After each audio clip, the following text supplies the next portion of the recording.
Assalamualaikum warahmatullahi wabarakatuh. Kami dari kelompok 5 dengan beranggotakan 1. Saya sendiri, Redayatri M dengan NIM 1930403079. Yang kedua, Regita dengan NIM 1930403080. Yang ketiga, Reno Oktaviandi dengan NIM 1930403081. Kami akan membacakan tentang pengendalian internal dan risiko pengendalian. A. Komponen pengendalian internal. 1. Control environment atau lingkungan pengendalian. Pimpinan instansi pemerintah wajib menciptakan dan memelihara lingkungan pengendalian yang menimbulkan perilaku positif dan kondusif. 2. Risk assessment atau penilaian risiko. Penilaian risiko sebagaimana dimaksud adalah pimpinan instansi pemerintah menetapkan tujuan instansi pemerintah dan tujuan pada tingkatan kegiatan dengan berpedoman pada peraturan perundang-undangan. Yang ketiga, control activities atau kegiatan pengendalian. Penyelenggaraan kegiatan pengendalian yang dimaksud adalah memiliki karakteristik seperti kegiatan pengendalian diutamakan pada kegiatan pokok instansi pemerintah. 4. Information dan communication atau informasi dan komunikasi. Komunikasi atas informasi adalah hal yang wajib diselenggarakan dengan efektif. Yang kelima, monitoring atau pemantauan. Pemantauan sistem pengendalian intern dilaksanakan melalui pemantauan berkelanjutan atau evaluasi terpisah, serta tidak lanjut rekomendasi, hasil audit, atau review lainnya.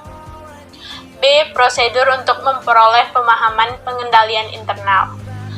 Prosedur untuk memperoleh pemahaman hanya dilakukan pada satu atau beberapa transaksi. Pengujian pengendalian dilakukan pada sampel transaksi yang lebih besar atau mungkin 20-100, dan observasi seringkali dilakukan pada lebih dari satu titik. A. Memahami desain dan operasi internal kontrol. B. Menilai risiko pengendalian. C. Mengetes pengendalian. D. Memutuskan rencana risiko, deteksi, dan pengujian rincian. C. Menilai risiko kendali. 4 penilaian yang spesifik harus dibuat untuk tiba di penilaian awal. 1. Menentukan laporan keuangan bisa diaudit. 2. Menentukan risiko kendali yang telah dinilai, didukung oleh pemahaman yang diperoleh.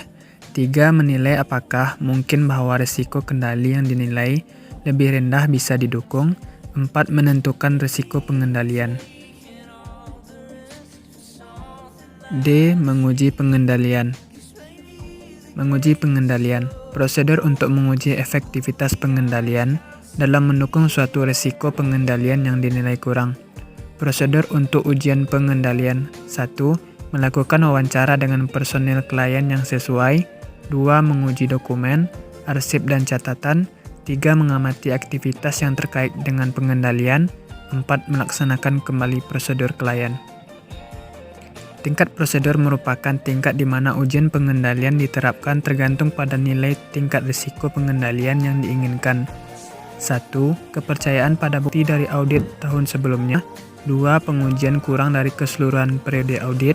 3. Merotasi ujian pengendalian.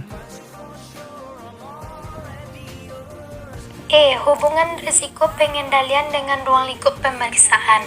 Hubungan antara pengendalian internal dengan ruang lingkup pengendalian. Struktur pengendalian intern adalah kebijakan dan prosedur yang ditetapkan untuk memperoleh keyakinan yang memadai bahwa tujuan suatu usaha yang spesifik akan dapat dicapai. Jika struktur pengendalian internal suatu usaha lemah, maka kemungkinan terjadinya kesalahan, ketidakakuratan, atau kecurangan dalam perusahaan yang sangat besar. Bagi akuntan publik, hal tersebut menimbulkan risiko yang sangat besar, dalam arti risiko untuk memberi opini yang tidak sesuai dengan kenyataan jika audit kurang hati-hati dalam melakukan pemeriksaan dan tidak cukup banyak mengumpulkan bukti-bukti yang mendukung pendapat yang diberikannya. Untuk mencegah kemungkinan tersebut, jika hasil pemahaman dan evaluasi atas pengendalian intern perusahaan auditor menyimpulkan bahwa pengendalian intern tidak berjalan efektif, maka auditor harus memperluas skop pemeriksaannya pada waktu melakukan substantif test.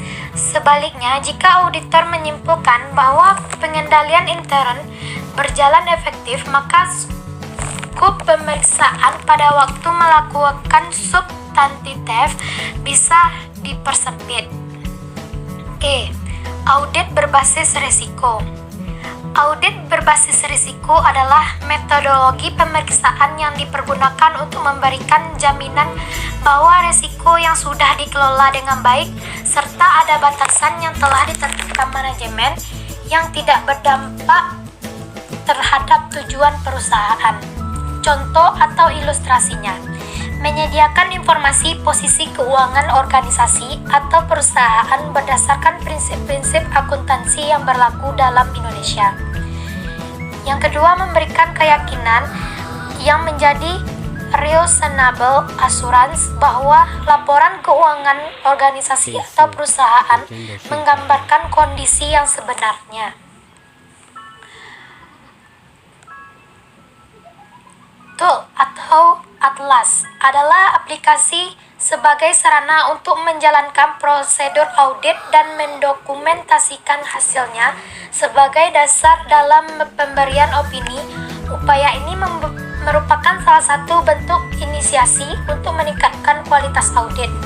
Di samping itu, diharapkan pula dapat menambah sarana dan pengetahuan bagi praktisi di bidang audit maupun non-praktisi agar lebih memudahkan pemahaman atas audit berbasis risiko yang berdasarkan pada standar internasional yang telah diadopsi. Sekian pembahasan dari kelompok kami. Kalau ada yang salah, mohon dimaafkan. Assalamualaikum warahmatullahi wabarakatuh.